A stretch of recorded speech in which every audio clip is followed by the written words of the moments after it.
Hi there, I'm Anna Pollard, and I am a STEM instructor at My Fun Science.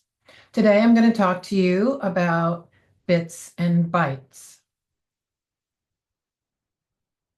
So, as you probably know, information travels over wires inside the computer, and each wire is either on or off, with no intermediate states allowed. And this small piece of information is called a bit, which is the smallest possible unit of information in the digital domain. The word bit is an abbreviation for binary digits. Modern computers generally allow memory allocation in only two sizes: the byte, which is a standardized 8 bits, and the word, which is defined as a sequence of however many bits the CPU processes at a time. Words can be 32 bits or 64 bits wide, although most new computer models use 64 bits. What does the value of a bit mean? By convention, the two states of a bit are interpreted as 0 and 1, but that doesn't mean they have to represent numbers. A single bit can represent false and true, off and on, simulating a light switch, red and green, simulating a traffic light, and many more. But what if the traffic light also needs a yellow value? It's tempting to say that, for example, 0 volts on the wire means red, 1 volt means yellow, and 2 volts means green. Long ago, there were computers that worked that way, but there are good reasons to stick with two possibility or two possible values per wire. Computers use 6-bit wide character codes for many years, but to have both uppercase and lowercase letters and punctuation requires 7 bits. The first officially recognized character encoding was the 7-bit ASC2, sometimes pronounced as ASCII, American Standard Code for Information Interchange, and that's a character set. It included an optional 8th bit for error detection, which was taken over to include accented characters in Spanish, French, German, and some other European languages.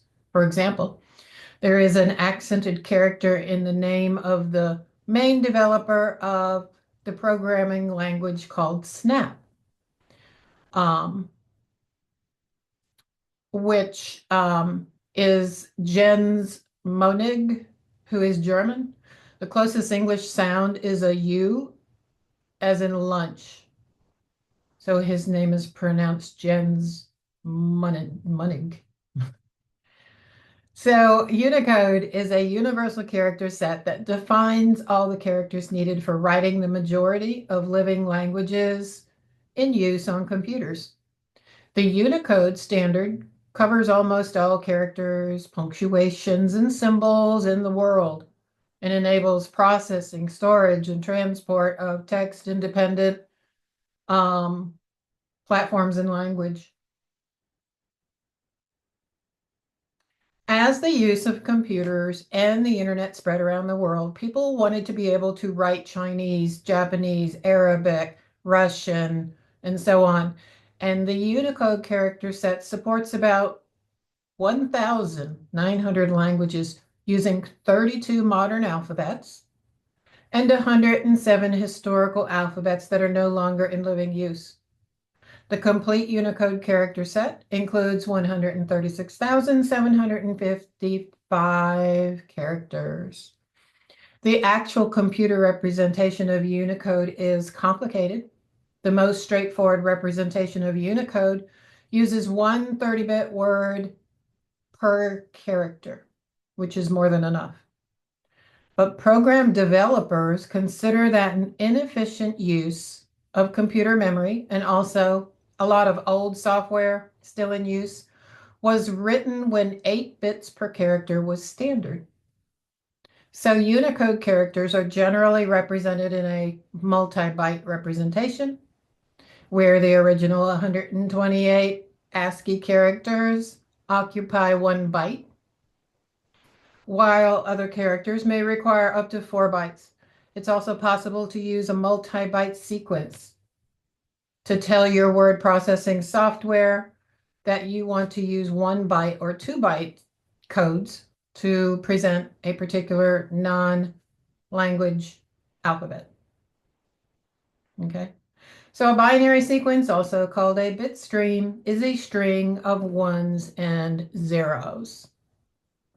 So information in the form of text is normally represented by means of code, where each of the different symbols in the text, like the letters of the alphabet and punctuation marks, is assigned a unique bit pattern. The text is then represented as a long string of bits, where the successive patterns represent the successive symbols in the original text. The American National Standards Institute, or ANSI, adopted the American Standard Code for Information Interchange, which is ASCII. And this code uses bits and patterns of length 7 to represent, let me say this again. The code uses bits and patterns of length 7 to represent the upper and lowercase letters of the English alphabet, punctuation symbols, the digits 0 through 9, and certain control information like line feeds and tabs. A portion of ASCII in its 8-bit per symbol format is shown here. The International Organization for Standardization, or ISO, has developed extension to ASCII to accommodate a major language group. Okay, so each one of these ones and zeros represent these characters, okay, including the period. So here's some information for you that you can refer back to, how much information fits into a gigabyte. Some of these you may have not heard of. So we have bit, byte, kilobyte, megabyte, gigabyte, terabyte, petabyte, exabyte, even more. Kilo, mega, giga, tera, peta, and exa. And here is what each of those mean in numbers. Binary sequence is a very broad category, and often several layers of abstraction are built on it. For example, you can include a picture in an email or text message, in which case the message includes a picture, which is a kind of file, which is a kind of binary sequence. So to convert a binary number to decimal, you write down the binary number. Okay. And then you multiply each digit by its corresponding power of 2, starting from the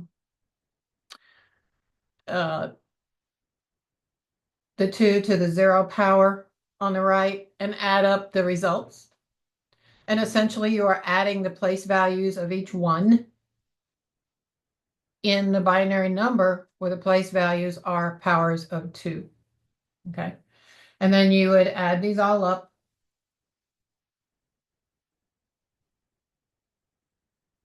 And that would give you your numbers. Now you do it backwards.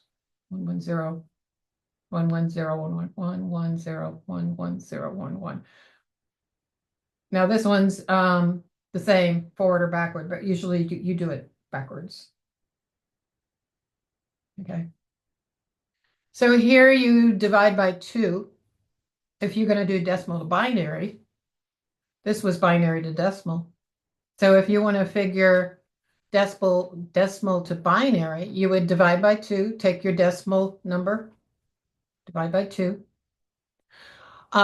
You write down the remainder, which is 0 or 1. And then again, divide the quotient, which is the result of the previous division, by 2. And repeat the process until the quotient becomes 0. And then you write the remainders in the reverse order. So this would be 1101. Okay. So if you've studied computer science, you will have gained many technical and non-technical skills, which are highly valued by employers, from leadership to programming. The increasing scope of computer science means you have plenty of choice in a wide variety of highly specialized areas. Computer technologies are integral to modern life, so you are likely to find your computer skills in high demand across many different industries. And these include financial organizations, management consultancy firms, software houses, communication companies, data warehouses, multinational companies, government agencies, universities, and hospitals.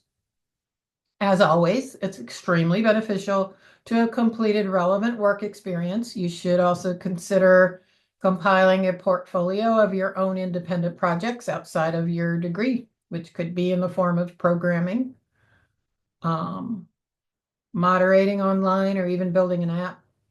This will demonstrate to employers your interest in the subject and your problem-solving skills, creativity, and initiative. Learning computer science is valuable because it equips you with critical problem-solving skills, a deep understanding of technology, and the ability to create innovative solutions across various industries, making you highly sought after. There are some links here.